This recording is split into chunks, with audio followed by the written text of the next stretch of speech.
గురుగారు, వామనుడి మూడో అడుగును బలిచక్రవర్తి తన తలపై ఉంచమన్నాడు. వామనుడి మూడో అడుగుల అంతరార్థం ఏంటి? వామనుడు 2 అడుగులు మనందరికీ తెలుసు, బాగా ప్రసిద్ధమైనటువంటి కథే. ఒక అడుగుతోటి మొత్తం ఆకాశం ఆక్రమించాడు. ఇంకొక అడుగు 3 అడుగులు ఇస్తానన్నాడు కదా, ఇంకొక అడుగుతోటి మొత్తం భూమిని ఆక్రమించేశాడు. 3వ అడుగు ఎక్కడయ్యా అన్నాడు బలిచక్ర. నువ్వు 3 అడుగులు ఇస్తాను, దానం అన్నావు, ఇస్తాను అని అన్నావు కదా, 3వ అడుగు ఎక్కడయ్యా అంటే అప్పుడు గ్రహించేటమ్మ. దీనికి చక్కటి భాగవతంలో వ్యాఖ్యాతలు చెప్పారు. నా నెత్తి మీద పెట్టవయ్యా అన్నాడు. అక్కడ ఏంటంటే నాది ఇచ్చాడు కానీ నన్ను సమర్పించుకోవాలా, నన్ను 3వ అడుగు. అది ఇక్కడ వ్యాఖ్యానం. బలిచక్రవర్తి నాది ఇచ్చేశాడు. ప్రతిదీ కూడా ఇప్పుడు వివాహాలు ఇలాంటి సందర్భాల్లో కూడా మమ అనిపించమంటారు. ఆ పూజారి స్వామివారు మనకు ఆ మంత్రాల యొక్క అర్థాలు రావు కాబట్టి మన తరపున పాపం ఆయన మంత్రం అంతా చదువుతాడు.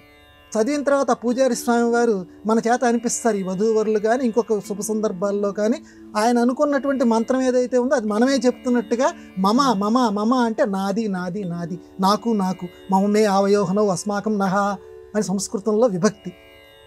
అన్నీ నాకు నాకు నాకు. ఈ భూమి మొత్తం నాది, నాకు సంబంధించింది. ఆకాశం మొత్తం గ్రహాల మీద ఆధిపత్యం సంపాదించాడు, భూమి మీద మొత్తం ఆధిపత్యం సంపాదించాడు.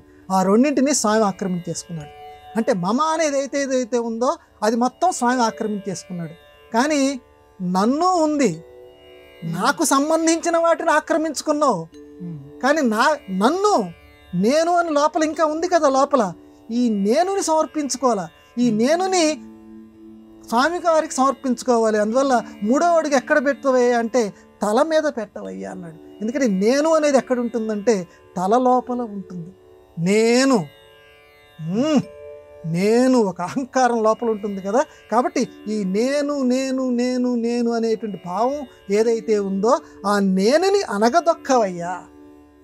ఆ స్వే చేసినటువంటి స్వామివి నువ్వే కాబట్టి 3వ అడుగు నా నెత్తి మీద నువ్వు పెట్టు అని బలిచక్రవర్తి అడిగాడు. కాబట్టి అందుకని ఈ 3వ అడుగు యొక్క ప్రాముఖ్యత అది.